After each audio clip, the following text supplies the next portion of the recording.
जय हिंद दोस्तों, स्वागत है आपका विद्याधाम चैनल में। दोस्तों, आज की यह वीडियो एसबीआई बैंक से जुड़े हर एक खाता धारक के लिए बेहद ज़रूरी होने वाली है।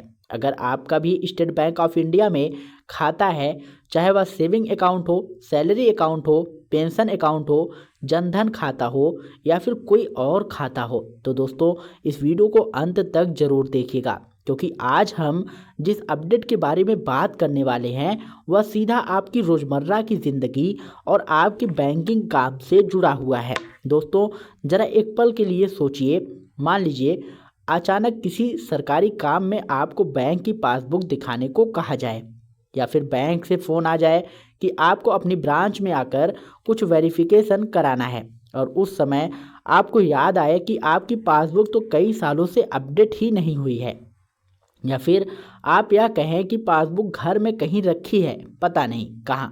तो दोस्तों, उस समय जो घबराहट होती है ना, जो टेंशन होती है, वही आज की इस वीडियो की असली वजह है।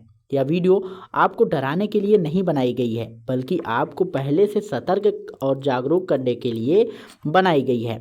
आजकल बहुत से लोग यह सोचने लगे हैं कि अब पासबुक की कोई ज़रूरत नहीं होती, मोबाइल में बैंकिंग ऐप है, एसएमएस आ जाता है, नेट बैंकिंग है, सब कुछ स्क्रीन पर दिखाई देता है। लेकिन दोस्तों, सच्चाई यह है कि मोबाइल ऐप सुविधा जरूर देता है, लेकिन बैंक का ऑफिशियल और सबसे मजबूत रिकॉर्ड आज भी पासबुक ही मानी जाती है।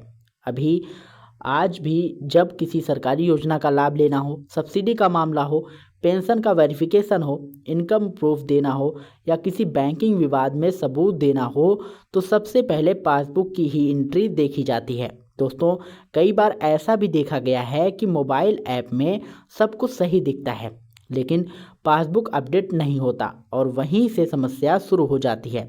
बैंक के रिकॉर्ड और आपकी पासबुक में अगर अंतर हो जाए तो आपको ही चक्कर काटने पड़ते हैं। इसी वजह से एसबीआई ने अब पासबुक को लेकर एक बार फिर से गंभीर कदम उठाने शुरू कर दिए हैं। एसबीआई यह मानता है कि भारत में आज भी बहुत बड़ी आबादी ऐसी है जो पूरी तरह डिजिटल बैंकिंग पर निर्भर नहीं है। खासकर बुजुर्ग लोग, पेंशन धारक, गांव और छोटे शहरों में रहने वाले लोग आज भी पासबुक पर ही सबसे ज़्यादा भरोसा करते हैं। इसी वजह से दोस्तों, एसबीआई ने पासबुक सिस्टम को खत्म करने की बजाय उसे और मजबूत और बेहतर बनाने का फैसला किया है। अब धीरे धीरे पासबुक को बैंक के डिजिटल रिकॉर्ड से और बेहतर तरीके से जोड़ा जा रहा है, ताकि पासबुक में जो भी एंट्री हो वह बैंक के सिस्टम से 100% मेल खाए। इससे यह पता लगेगा कि गलत एंट्री की संभावना कम होगी कि अगर कभी भी कोई शिकायत होती है तो ग्राहक के पास एक मजबूत और भरोसेमंद रिकॉर्ड रहेगा। दोस्तों, पासबुक अपडेट को लेकर जो सबसे बड़ी परेशानी आती है उसे भी एसबीआई समझ रहा है। कई बार मशीन खराब रहती है, कभी लंबी लाइन लग जाती है, कभी सर्वर काम नहीं करता है। इन्हीं समस्याओं को देखते हुए एसबीआई अब पासबुक अपडेट मशीनों को बेहतर कर रहा है, ताकि लोग जल्दी से जल्दी अपना पासबुक अपडेट करवा सकें और उन्हें घंटों लाइन में खड़ा ना रहना पड़े। खास तौर पर सीनियर सिटीजन्स के लिए यह बदलाव बहुत ज़रूरी है। बुजुर्ग लोगों को लिए लंबे समय तक लाइन में खड़ा रहना आसान नहीं होता, और एसबीआई अब इस दिशा में भी सुधार करने की कोशिश कर रहा है, ताकि ज़रूरत पड़ने पर उन्हें प्राथमिकता और सहायता मिल सके। अब दोस्तों, एक बहुत बड़ा सवाल जो अक्सर लोग पूछते हैं, क्या आज भी पासबुक को फाइनेंशियल प्रूफ माना जाता है? तो दोस्तों, इसका जवाब है हाँ। आज भी एसबीआई की पासबुक को इनकम प्रूफ, ट्रांजैक्शन प्रूफ और अकाउंट रिकॉर्ड के तौर पर पूरी तरह मान्यता प्राप्त है। कई सरकारी योजनाओं में तो पासबुक की एंट्री ही आखिरी और सबसे मजबूत सबूत मानी जाती है। दोस्तों, इन सभी बदलाव का असर सबसे ज़्यादा senior citizen, pension account holder, Jan Dhan खाता धारक और उन लोगों पर पड़ेगा जो डिजिटल बैंकिंग में ज़्यादा कंफर्टेबल नहीं हैं।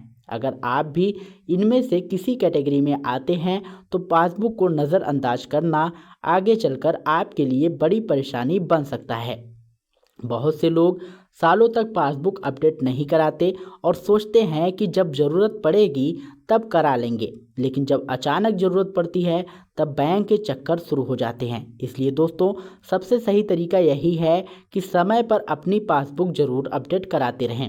इससे ना सिर्फ आपका रिकॉर्ड सही रहता है बल्कि भविष्य में किसी भी सरकारी या बैंकिंग काम में आपको परेशानी नहीं होती है। दोस्तों यह भी समझ लीजिए कि बैंक स्टेटमेंट और पासबुक में फ़र्क होता है।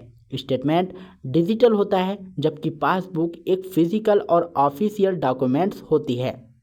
समझदारी इसी में है कि दोनों को संभाल कर रखा जाए। अब दोस्तों कुछ बहुत ज़रूरी और काम की बातें जान लीजिए। अगर आपकी पासबुक के पन्ने भर चुके हैं तो आप अपनी एसबीआई की ब्रांच में जाकर नई पासबुक बनवा सकते हैं। कई मामलों में इसके लिए कोई चार्ज नहीं लिया जाता। अगर आपकी पासबुक कहीं खो जाती है तो घबराने की बिल्कुल ज़रूरत नहीं है, डुप्लीकेट पासबुक भी मिल जाती है। अगर पासबुक में कोई एंट्री गलत दिखे, बैलेंस मैच ना करे या कोई ट्रांजैक्शन समझ में ना आए तो उसे नज़रअंदाज बिल्कुल ना करें। तुरंत अपनी ब्रांच में जाकर लिखित शिकायत दर्ज कराएं। सीनियर सिटीजन्स और पेंशन धारकों को यह भी याद रखना चाहिए कि बैंक स्टाफ से मदद लेना उनका पूरा अधिकार है। उन्हें लाइन में खड़े होकर परेशान होने की ज़रूरत नहीं है। दोस्तों सबसे ज़रूरी बात यह है कि पासबुक को पूरी तरह नज़रअंदाज ना करें और मोबाइल ऐप सुविधा देता है, लेकिन पासबुक बैंक का ऑफिशियल और सबसे भरोसेमंद रिकॉर्ड होती है। इसे सुरक्षित रखें और समय समय पर अपडेट कराते रहें। दोस्तों आज की इस वीडियो का मकसद आपको डराना नहीं था बल्कि आपको समय रहते जागरूक करना था। पासबुक कोई पुरानी या बेकार चीज़ नहीं है, आज भी यह आपकी फाइनेंशियल लाइफ का एक बहुत बड़ा हिस्सा है। अगर आप अपने समय रहते या बात नहीं समझी तो भविष्य में आपको कई बड़ी परेशानियों का सामना करना पड़ सकता है। तो दोस्तों इस वीडियो को अपने माता पिता, दादा दादी, रिश्तेदारों, दोस्तों और ख़ासकर अपने संपर्क के सभी बुजुर्ग लोगों के साथ ज़रूर शेयर करिएगा ताकि वे भी यह ज़रूरी जानकारी जान सकें और जागरूक हो सकें। अगर अभी तक आपने विद्याधाम चैनल को सब्सक्राइब नहीं किया है तो तुरंत सब्सक्राइब कर लीजिएगा, क्योंकि यहाँ आपको हमेशा सच्ची और काम की जानकारी सबसे पहले और सबसे सटीक दी जाती है। दोस्तों अगर वीडियो पसंद आया तो वीडियो को लाइक करिएगा, शेयर करिएगा और दोस्तों मिलते हैं नई वीडियो में नई अपडेट के साथ। तब तक के लिए जय हिंद, जय भारत।